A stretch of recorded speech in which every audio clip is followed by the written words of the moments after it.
আমরা তো অনেক রকমেরই ভর্তা খেয়ে থাকি। একবার হলেও এরকম ফুলকপির ডাঁটাগুলো দিয়ে ভর্তা করবেন, দেখবেন বাড়ির সকলে বারবার আপনার কাছে খেতে চাইবে এবং গরম ভাতের পুরো ভাতগুলোই এই ভর্তা দিয়ে পুরোটা শেষ হয়ে যাবে।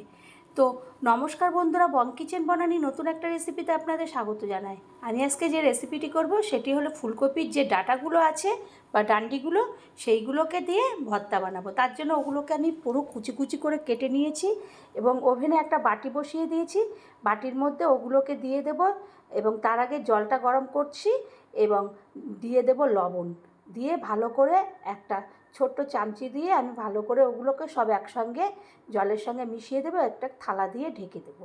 এইভাবে কিছুক্ষণ পরে 5 মিনিট হয়ে গেলে আমি ওই ঢাকনাটা খুলে এবার আবারও একটা ছোট্ট চামচি দিয়ে আমি ভালো করে নাড়াচাড়া করে দেখব যে ওটা নরম হলো কিনা।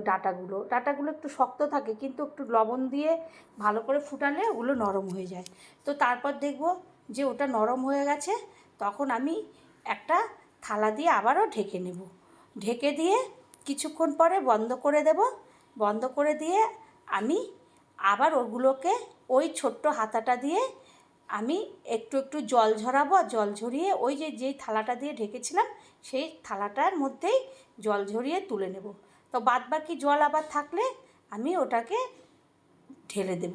তো এইভাবে ছড়িয়ে দিলাম। এদিকে আমি আবারও একটা ওভেনে গ্যাসের আমি কড়াই বসিয়ে দিলাম, তার মধ্যে দিয়ে দিলাম তেল। তেল দেওয়ার পরে তেলটা গরম হতেই আমি দিয়ে দিলাম প্রায় 5-6টা শুকনো লঙ্কা দিয়ে আমি ভালো করে শুকনো লঙ্কাগুলোকে একটু কালো কালো করে ভেজে নেব। ভেজে যেই থালাটার মধ্যে আমি ওই কপির ডাঁটাগুলো রেখেছি সেইগুলোর মধ্যেই ওই লঙ্কাগুলোকে রেখে দেব। তো আমি এই ভিডিওটা কিভাবে করলাম প্রথম থেকে শেষ পর্যন্ত আপনারা না দেখলে একদমই বুঝতে পারবেন না। আর এখনও যদি আমার চ্যানেলটি সাবস্ক্রাইব না করেন তো প্লিজ সাবস্ক্রাইব করবেন, লাইক শেয়ার কমেন্ট করবেন, পাশে থাকা বেল বাটনটি টিপবেন, তাহলে যে কোনো রেসিপি সবার আগে আপনাদের কাছে পৌঁছাবে। আমি আবার ওইদিকে একটা মিক্সিং জার নিলাম, তার মধ্যে দিয়ে দিলাম প্রায় 15 থেকে 16টার মতন রসুন কোয়া, দিয়ে দিলাম কাঁচা লঙ্কা, একটু লবণ, আর দিয়ে দিলাম কপির ওই ডাঁটাগুলো দিয়ে আমি ওই মিক্সিং জারে একটা মিহি পেস্ট তৈরি করে নেব।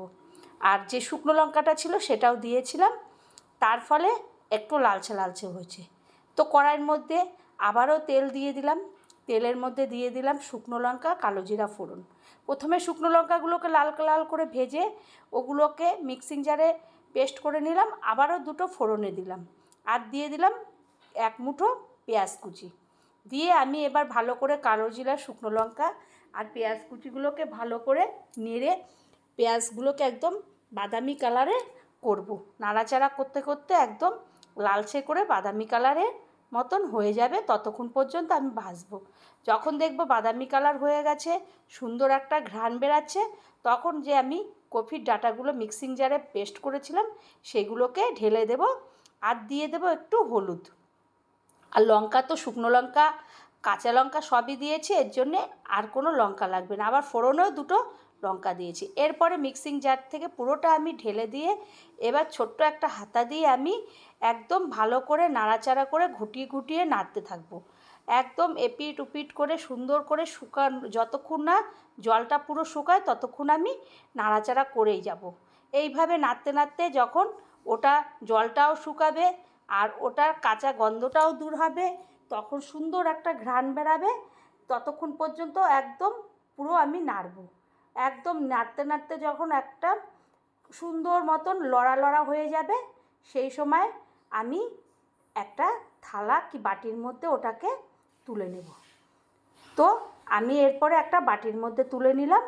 তো বন্ধুরা, অনেকে তো অনেক কিছু খেয়ে থাকেন, একবার হলে এই কপির ডাঁটাগুলো না ফেলে দিয়ে একদিন বাড়িতে এইভাবে একটা ভর্তা করবেন, দেখবেন এই ফেলানি জিনিস দিয়ে অনেক কিছু করা যাবে। ভালো লাগলে আবারও কোনো রেসিপিতে দেখা হবে। ততক্ষণের জন্য ধন্যবাদ।